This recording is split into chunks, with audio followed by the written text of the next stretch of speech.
Hello बच्चों, आज से स्टार्ट करने वाले हैं प्लांट किंगडम को। और अगर हम प्लांट किंगडम को देखते हैं तो ये बहुत ही इंपॉर्टेंट चैप्टर होने वाला है और हर साल नीट में इससे 2 से 3 क्वेश्चन अक्सर आते ही हैं।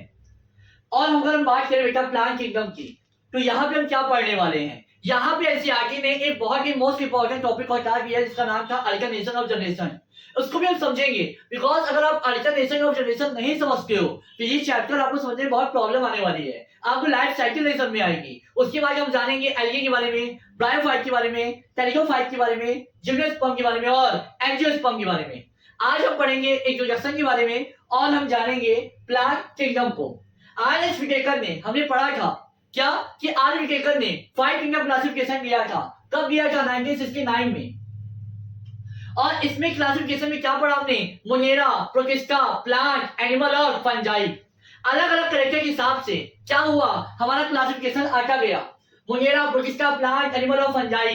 लेकिन 2 चीज क्या रहे, कॉमन रहे, हमारा प्लांट और एनिमल। 2 किंगडम क्लासिफिकेशन किया था लीनियस ने। वहां भी क्या किया गया था, वहां पे आधार रखा गया था सेल वॉल को, on the basis of cell wall. और वहां पे क्या हुआ था, वहां पे प्लांट और एनिमल के बारे में स्टडी किया था। 3 किंगडम दिया था हमारे किसने? हैकल साहब ने। उसके बाद कोपलैंड आते हैं, उसके बाद हमारे आते हैं आर.एच. विटेकर और उसके बाद आते हैं कार्ल वुजी। लेकिन 2 चीज कॉमन रही जिसका नाम था प्लांट और एनिमल। अगर हम बात करते हैं लीनियस ने जो स्टडी किया था वो किस आधार पे किया था? On the basis of cell wall. और क्या किया था? डिवाइड किया था किसको? प्लांट और एनिमल को। उस समय के हिसाब से अगर हम बात करें तो बैक्टीरिया भी किसमें आ रहे थे? प्लांट में आ रहे थे, क्योंकि इसमें क्या थी? Cell wall. Blue green algae भी किसमें आ रहा था? वो भी हमारा आ रहा था प्लांट में। फंजाई के बाद भी क्या की? सेल वॉल, जो कि काइटिन की बनी थी, ये भी किसमें आ रहा था? प्लांट में। क्राइजोफाइट भी किसमें आ रहे थे? प्लांट में। और गेनोफ्लेजेलेट्स भी, ये भी किसमें आ रहे थे? प्लांट में। और जिसके पास सेल वॉल नहीं थी जैसे कि एनिमल, प्रोटोजोआ और यूग्रेनाइड्स, ये सब किसमें आ रहे थे? हमारे एनिमल में। लेकिन क्लासिफिकेशन बढ़ता गया और हमें कैरेक्टर्स के बारे में और जानकारी मिलती गई। हमें कैरेक्टर्स के बारे में और जानकारी मिलती गई और उसके बाद क्या हुआ? बैक्टीरिया को रखा गया मोनेरा में, ब्लू ग्रीन एल्गी को रखा गया मोनेरा में। वही अगर हम बात करते हैं फंजाई ने एक अलग किंगडम बना लिया। क्राइजोफाइट्स और गेनोफ्लेजेलेट्स किसमें आ गए? प्रोटिस्टा में। तो यहां भी क्या देखा गया? अलग अलग कैरेक्टर्स को देखा गया। यस, और हमारी अंडरस्टैंडिंग प्लांट और एनिमल के बारे में और अच्छी होती चली गई। और हम अब पढ़ेंगे प्लांट के अंदर क्या, एल्गी के बारे में, ब्रायोफाइट के बारे में, टेरिडोफाइट के बारे में, जिम्नोस्पर्म और एंजियोस्पर्म। अब आगे हम जानेंगे क्लासिफिकेशन और क्लासिफिकेशन सिस्टम को।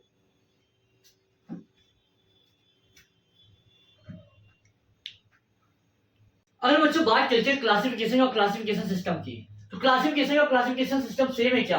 No sir, classification system same नहीं है। क्यों सर?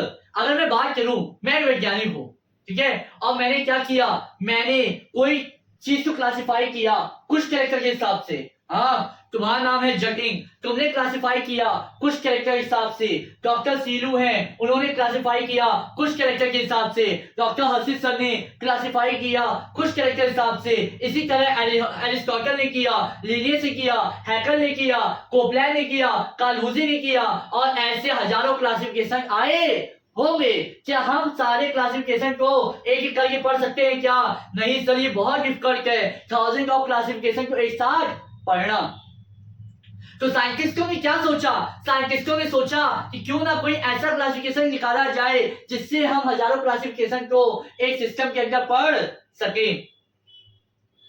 तो साइंटिस्टों ने एक सिस्टम निकाला और उसे क्या कहा गया? उसे कहा गया क्लासिफिकेशन सिस्टम, जहां पे हम 3 क्लासिफिकेशन को पढ़ते हैं और 3 क्लासिफिकेशन के अंदर हम क्या करते हैं? हजारों क्लासिफिकेशन को स्टडी करते हैं। पहला जो हमारा क्लासिफिकेशन है वो है हमारा क्या? आर्टिफिशियल। दूसरा क्या है? नेचुरल। और थर्ड क्या है? फाइलोजेनेटिक। अगर हम बात करें फाइलोजेनेटिक की, तो फाइलोजेनेटिक क्या है सर? सबसे ज्यादा डेवलप्ड है, क्योंकि ये स्टडी करता है किसको? इवोल्यूशनरी रिलेशनशिप को।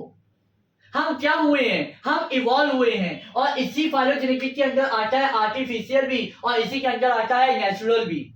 हम और बंदर की बात करें, मैं और बंदर, हम और बंदर क्या है सर, सेम ग्रुप के अंदर आते हैं। इसका मतलब हमारे अंदर, हमारे में क्या रहे होंगे, हमारे एंसेस्टर्स भी सेम रहे होंगे। और अगर हमारे एंसेस्टर सेम है मतलब हमारे बीच का जो कैरेक्टर्स है वो भी क्या होगा, कॉमन होगा।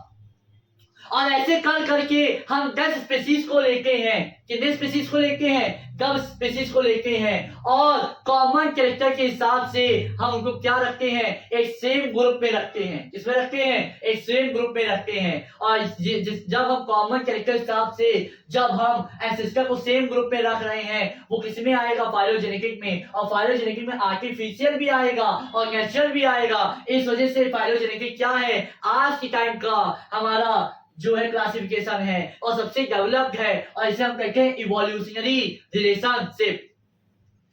वही आर्टिफिशियल की बात चलते हैं तो ये क्या है, एक दो कौड़ी का क्लासिफिकेशन है। लेकिन आज हम इसे दो कौड़ी का क्लासिफिकेशन कह रहे हैं, लेकिन जब इसकी क्लासिफिकेशन करने की शुरुआत हुई होगी, हाँ, आज से बहुत सालों पहले, तो क्या रहा होगा, उस समय का सबसे अच्छा क्लासिफिकेशन रहा होगा। जैसे आज हम बात कर रहे हैं, हम रिकॉर्ड कर रहे हैं अपने मोबाइल से, लेकिन आज से 4 से 5 साल 6 साल पहले ये रिकॉर्ड करना भी क्या रहता होगा, बहुत डिफिकल्ट रहता होगा। जब किसी ने स्मार्टफोन पहली बार बनाया होगा, यस, या किसी ने सोचा होगा, तो क्या वो जब वो सोचा होगा, जब चीजों को बताया होगा, तो लोगों ने विश्वास किया होगा, नहीं किया होगा। लेकिन जब हाथ में आया तो क्या हुआ, बहुत अच्छा हुआ। वही अगर हम बात करें, जिस तरह से फोन बनाना क्या है, एक समय बहुत मुश्किल कार्य रहा होगा। और जब किसी ने फोन तैयार किया होगा, उस समय का फोन पहली बार जब बनाया गया होगा, तो वो सबसे अच्छा होगा। लेकिन आज के समय में क्या है, बहुत सारे फोन आ गए हैं। हाँ, आईफोन 15 आ गया, 14, 15। हाँ, मेरे पास तो आईफोन है नहीं, तो मुझे ज्यादा फीचर के बारे में जानकारी है नहीं। सस्ता सा फोन है जिससे मैं ये रिकॉर्ड कर रहा हूं।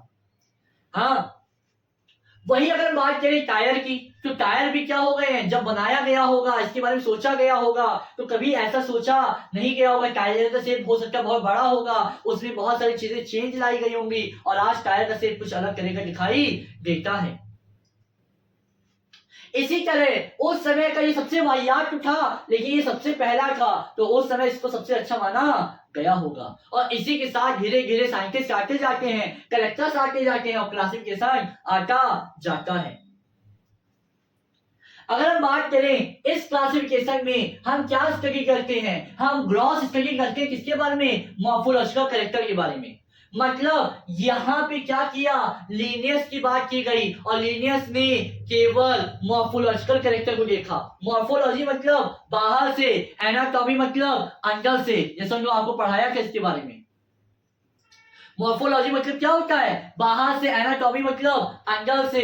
जब हम प्लांट को बाहर से देख रहे हैं तो वो क्या होगा, मॉर्फोलॉजी। जब उसको चीर के देख रहे हैं तो वो क्या होगा, एनाटॉमी। और जब हम उसको माइक्रोस्कोप से देख रहे हैं तो वो क्या होगा, हिस्टोलॉजी।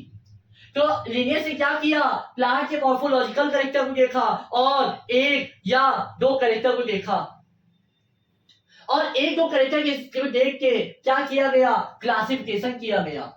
उन्होंने केवल क्या देखा, हैबिट को देखा। बहुत ही वाहियात क्लासिफिकेशन का हैबिट को देखा। प्लांट कहाँ रह रहा है, प्लांट जो है रिवर में रह रहा है, लैंड में रह रहा है, या फिर जंगल में रह रहा है। और जंगल में हजारों प्लांट होंगे, नदी में हजारों प्लांट, लाखों प्लांट होंगे, या जमीन में लाखों प्लांट होंगे। कौन सी स्पीसीज है ये बताया नहीं गया।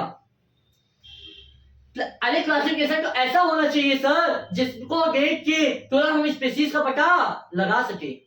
तो इस वजह से केवल इन्होंने क्या देखा, हैबिटाट को देखा कि जंगल में रह रहा है तो उसको क्लासिफाई कर दो, अगर जमीन में रह रहा है अलग क्लासिफाई कर दो, लैंड में पानी में रह रहा है अलग क्लासिफाई कर दो। इस हिसाब से हमारे पास जो है हजारों स्पीसीज जो अलग अलग थी उसको एक में ले आए, उसको एक में ले आए।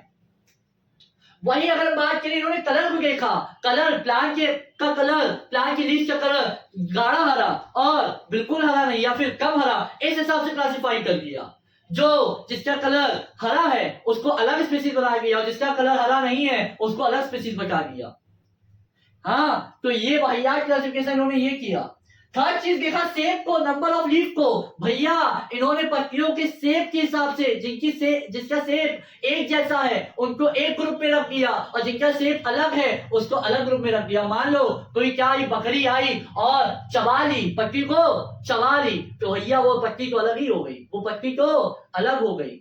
हाँ, इसके बाद भैया और बात करें, नंबर ऑफ लीफ को देखा। मान लो हमने क्या गिना, मैंगो की लीफ को गिना, किसकी लीफ को गिना, आम की लीफ को गिना, और जब आम की लीफ को गिना तो हमें क्या आई, 1046 लीफ आई। कितनी आई, 1046। अब भैया क्या हुआ, अब जो है हवा चली और पत्तियां गिर गई, पत्तियां गिर गई। अब वो आम का पेड़ नहीं रहा, अब वो दूसरा पेड़ हो गया। केवल पत्तियों की लीव्स को गिन के उसको एक स्पीशीज में रख दिया। भैया जिसमें ये लीव्स, इतने नंबर ऑफ लीव्स आएंगे वो सेम ग्रुप में होगा, और जिसमें नहीं आएंगे वो अलग ग्रुप में हो जाएगा। इसके बाद इन्होंने क्या देखा, लीनियस साहब ने एंडोसियम स्ट्रक्चर को देखा। किसको देखा, एंडोसियम स्ट्रक्चर को। अरेंजमेंट देखा स्टेमेन का, स्टेमेन का अरेंजमेंट कैसा है कि मोनोथ्रीसियस है या फिर डाइथ्रीसियस है। मतलब इन्होंने सेक्स ऑर्गन को देखा, सेक्स की घेरे को। अगर हम प्लांट के क्या करें, मेल सेक्स ऑर्गन की घेरे को देखें तो उसे हम क्या कहते हैं बेटा, उसे हम एंडोसियम कहते हैं। स्टेमेन का घेरा क्या कहलाता है, एंडोसियम कहलाता है। स्टेमेन का अरेंजमेंट कैसा है, इस हिसाब से देखा। तो अगर हम बात करें पहला ड्रॉबैक क्या था, इनका पहला ड्रॉबैक था कि इन्होंने एक क्लोज रिलेटेड स्पीशीज को सेपरेट कर दिया और फास्ट रिलेटेड स्पीशीज को क्या कर दिया, एक ग्रुप में रख दिया। अर्थात सफेद चूहा, पोलर बियर, गोरे गोरे हर्सिसर सब क्या हो गए, एक ग्रुप में आ गए, एक ग्रुप में आ गए। काली गाय, काला कौवा, हाँ काली भैंस, ठीक है, काला नाग, सब क्या हो गए, एक ग्रुप में आ गए। ये डिफरेंट स्पीशीज है ना, लेकिन इनके क्लासिफिकेशन के हिसाब से अगर हम बात करें, एग्जांपल की बात कर रहे हैं, तो ये क्या कर दिए, इन्होंने एक ग्रुप के अंदर रख दिया। वही अगर हम बात करें, इन्होंने इक्वल वेटेज दिया वेजिटेटिव और रिप्रोडक्टिव कैरेक्टर को। सर इसकी अगर हम बात कर रहे हैं, इक्वल वेटेज कैसे दिया गया वेजिटेटिव और रिप्रोडक्टिव कैरेक्टर को। मान लो हमने क्या किया, हमने शादी कर ली, हाँ मान लो हमारी क्या हो जाती है, शादी हो जाती है, और हम अपनी पत्नी के साथ चले जाते हैं कहाँ पे, अफ्रीका, नाइजीरिया अफ्रीका चले जाते हैं। और हम क्या कहें भैया, हमारी पत्नी गोरी गोरी, हाँ और हम गोरे गोरे, हमको बच्चा चाहिए था काला, और हम चले जाते हैं कहाँ, अफ्रीका में, और हम वहां बच्चे पैदा करते हैं, लेकिन बच्चा हमारा कैसा हो जाता है, गोरा पैदा हो जाते हैं। तो फिर हम क्या करते हैं, अपने सर को फोन मिलाते हैं, सर मैं गोरा, मेरी बीवी गोरी, मैं अफ्रीका चला आया, लेकिन मेरा बच्चा गोरा कैसा हो गया, मुझे काला चाहिए था। तो हमारे सर क्या कहते हैं, भैया उसके लिए तुम्हें अफ्रीकन लड़की भी चाहिए, तुम्हारी वाइफ भी क्या होनी चाहिए, अफ्रीकन होनी चाहिए, क्योंकि भैया हाँ आप गोरे, आपकी वाइफ गोरी, इससे ये, और आप अफ्रीका चले जा रहे हो, अपना इन्वायरमेंट चेंज कर ले रहे हो, ठीक है, इससे ये साबित नहीं होता है कि आपका बच्चा भी गोरा हो जाएगा, क्योंकि इन्वायरमेंट का आपके रिप्रोडक्टिव कैरेक्टर पे कोई असर नहीं पड़ेगा। हाँ इन्वायरमेंट बदलने से रिप्रोडक्टिव कैरेक्टर में चेंज आएगा, लेकिन वहां रहने से तुम्हारे गैमीट थोड़ी ना चेंज आ जाएगा, तुम्हारे जेनेटिक कैरेक्टर भी थोड़ी ना चेंज आ जाएगा, वो क्या रहेगा, वैसा का वैसा रहेगा। इन्होंने क्या कर दिया, इक्वल वेटेज रख दिया वेजिटेटिव और रिप्रोडक्टिव कैरेक्टर को। मान लो हम क्या किए, हमने एक प्लांट लिया, कौन सा, नीम का, और नीम का प्लांट हमने कहाँ लगाया, हमने ले जाके लगाया कहाँ पे, कश्मीर में।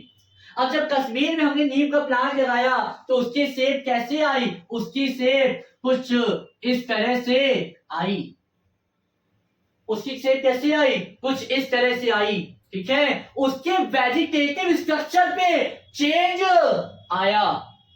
यस हमारा जो बच्चा हुआ जब वहां खेलेगा कूदेगा अफ्रीका में, तो हो सकता है काला पड़ जाए, उसकी जो ऊपर की स्किन है वो हो सकती है काली पड़ जाए, उसके सोमैटिक कैरेक्टर पे चेंज आ सकता है, लेकिन उसके जेनेटिक कैरेक्टर पे चेंज, रिप्रोडक्टिव कैरेक्टर पे चेंज नहीं आएगा।